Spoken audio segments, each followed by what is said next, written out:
I got to ask for your take on this Kim K situation, getting fined by the SEC. It's kind of a big deal.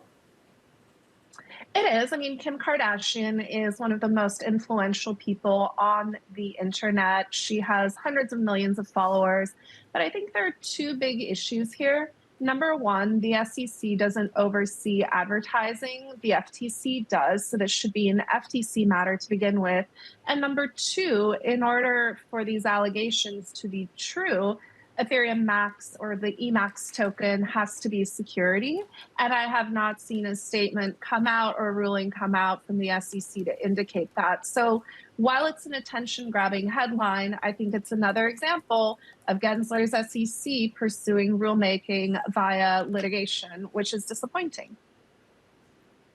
It's interesting you say that because we just interviewed Katie Haun of Haun Ventures last week, and she also believes that Gary Gensler's approach is creating a lot of confusion. Take a listen to what she had to say.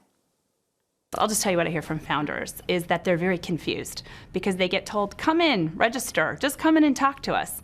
But you have the one company who's done the ultimate act of going in and registering. Coinbase filed an S1. And still, you know, there's a lot of saber rattling still going on, I think. Meltem, what do you think? Is there a lot of confusion happening because of regulation, or is the SEC, you know, trying to create a path to a little bit more certainty, you know, along the lines of, yes, there could be consequences if you do something that we believe is wrong? I absolutely agree with Katie's perspective, and great respect for Katie. She has been in the belly of the beast. She's been on the Hill. She's seen how these policies get made. I do think it's really confusing. And one of the biggest costs for crypto companies and crypto projects today is compliance. These are early stage financial technology startups, and they are spending millions of dollars not only on trying to untangle current rulemaking and the alphabet soup of different regulators in the United States who they may need to engage with, but also given the precedent that's been set, they need to set aside a lot of capital for future litigation. So I think it really hampers innovation. It really hampers the ability for innovators to compete. And it definitely favors larger financial institutions who have relationships on the Hill, who have lobbyists, and who have pre-existing relationships with these agencies. So I would love to see clarity. I have not seen it yet, and I think it's a huge challenge going forward. Meltem, what about other agencies? Because, you know, the SEC is obviously moving in a very different direction than it has the last several years prior to Gensler when it comes to crypto enforcement in particular. But then you see something like the CFTC recently suing a DAO. And I'm wondering if you look at the agencies overall, you know, even despite the issue of is it a security, is it not a security with the SEC, how complicated is it to navigate the web here of agencies that are going after different types of investment vehicles in crypto? Well, as I said before, it's alphabet soup. There's so many three-letter acronyms. There's so many different agencies.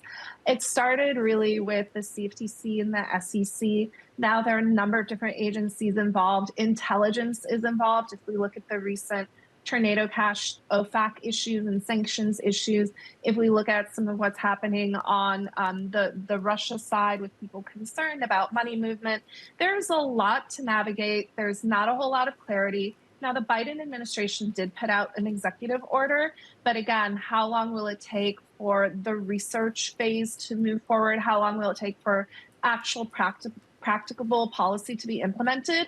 I haven't seen it yet. I've been doing this for 8 years. I am hopeful, but I've not been impressed by what I've seen so far. And I think the challenge is the blockchain doesn't have a physical jurisdiction. Unlike the banking sector, there is no CEO you can call. It doesn't have physical jurisdiction. So some of these issues are just really nuanced and I think challenging to untangle without really understanding what it is this technology does. So I empathize, but I'm also incredibly impatient because this is a very, very expensive process.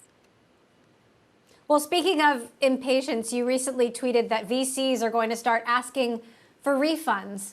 What do you mean by that? Yeah, look, I think 2021 was the year of the crypto VC. We saw a ton of new funds, a lot of money coming into the space, crazy valuations. Last Q4, we had an all-time high, close to $7 billion of crypto deals done, which comprised for the first time close to 6% of the total for venture. Doesn't seem like a lot, but that's a lot for a fairly nascent sector. Now reality is setting in. People are realizing a lot of these businesses don't necessarily have a pathway to revenue. Burn was really high. People are spending a lot of money. So I think over the next few quarters, we're going to see consolidation. We're going to see less deal making, and we're going to see fewer exits in the form of M&A, in the form of IPOs, and even SPACs, which a lot of investors and their LPs were counting on to deliver those returns. You know, something we're talking about at length tomorrow, I know, during our weekly crypto show is the idea here of traditional finance versus DeFi, and, you know, how much does traditional finance still need to move and mold when you are still seeing crypto? Of course, the market value has gone down for a lot of these tokens, but money being raised that way through DAOs, clearly a whole generation of young people thinking about investing differently. And so if VCs are asking for their money back, the IPO model is under question, so are SPACs. How important is it for cryptocurrency, crypto markets, blockchain to be a new part of the financial system, even within the existing companies? Here's what's really exciting. So even though the cryptocurrency market cap might be down, what we see is the integration of cryptocurrencies, digital assets, and blockchain technology into the financial system is continuing at a really rapid pace. So we see firms like Apollo, KKR, BlackRock, Fidelity, just to name some, that are not only offering asset management products or bolting on crypto, they're actually looking at innovative ways they can use the underlying technology to deliver products and services better, faster, cheaper, and in new ways.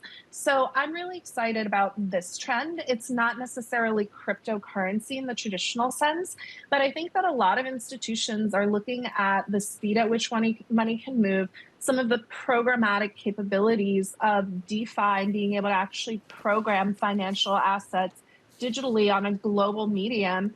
And that's really exciting. So I think we're going to continue to see that integration between traditional financial services and the crypto sector. Will it be digital assets in the sense that these are assets on a public ledger? Absolutely. Will it be cryptocurrencies specifically? I think that's an open question. You can create anything and call it a cryptocurrency. I think institutional adoption is still limited to a fairly small set of proven cryptocurrencies. But I think, again, that integration is starting to happen. And that is an area that we at CoinShares are just really excited about.